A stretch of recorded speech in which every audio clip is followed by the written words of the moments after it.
Right, how's everyone going? I am going to show you how to make a loop band set and measure it out how you should be making it. I'm going to do it with this old piece of tube, but it should be enough to do one side.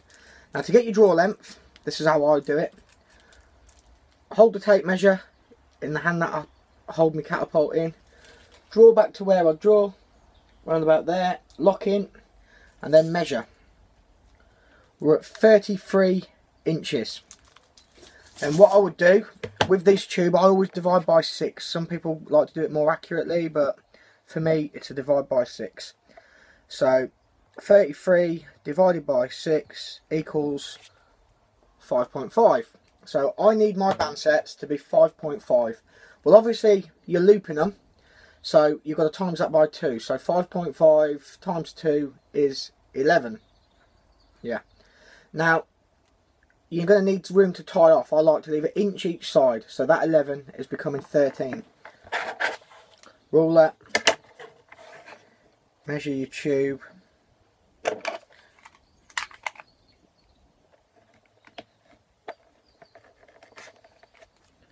By the way, that 5.5 is me maxing them out. I normally like to cut them to 5 3/4, 6 inch thereabouts, give or take. I'm not that fussy with the having it maxed out, to be honest with you, but anyway, there we go. That's 13.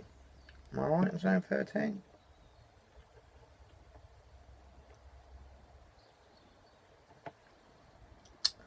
Now what I do, polypropylene string I find the best. Cut it off. One end in the pouch, stretch it down, 2 ends in the pouch. Now I like to have a little fiddle around with this to make sure I get the loop. It's not twisted or anything. But once that's done,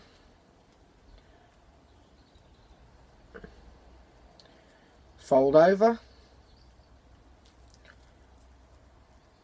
polypropylene string round with a constrictor knot. Constrictor knot is a great weapon to have in your arsenal if you're tying bands. You really need to learn it. It's very simple not to learn. There's loads of videos on YouTube and whatnot. I've cut this piece of polyprop a little bit too short, if I'm honest. It's going to make it hard work, but it'll do the job. Now what I would do is pull that not too tight. You want to be able to move it. Slide it down to where the pouch is. I nearly lost it.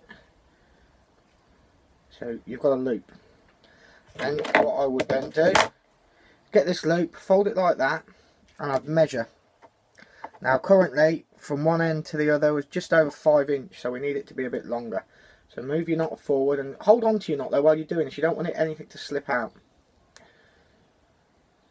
And just keep messing about till you've got where you want it to be. I'll measure off again. That's around 5.5 there.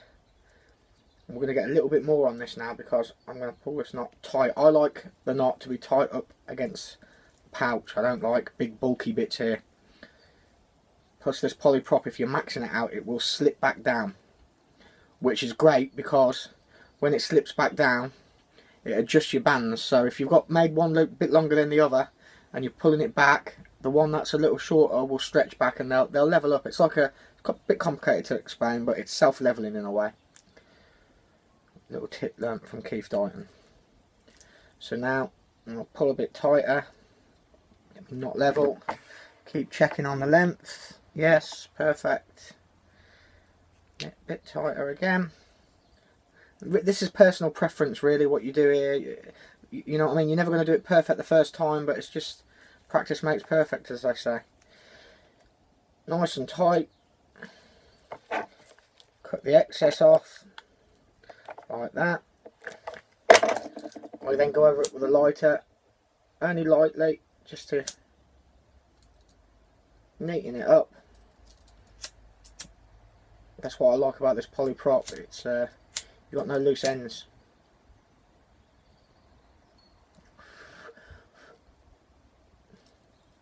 cut the excess off. There's no need to be leaving bits like that, lads. Just slow your shot down, believe it or not. Like that. There we have his bandset loop. Now, if I measure it, I'll measure from the edge of the pouch. See if I can get that in footage for you.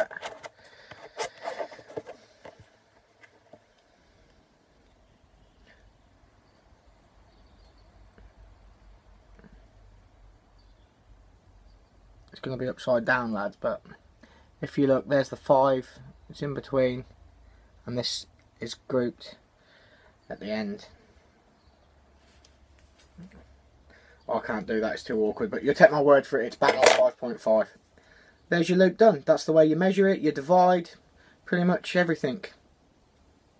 Cheers and thanks for watching, good luck with it.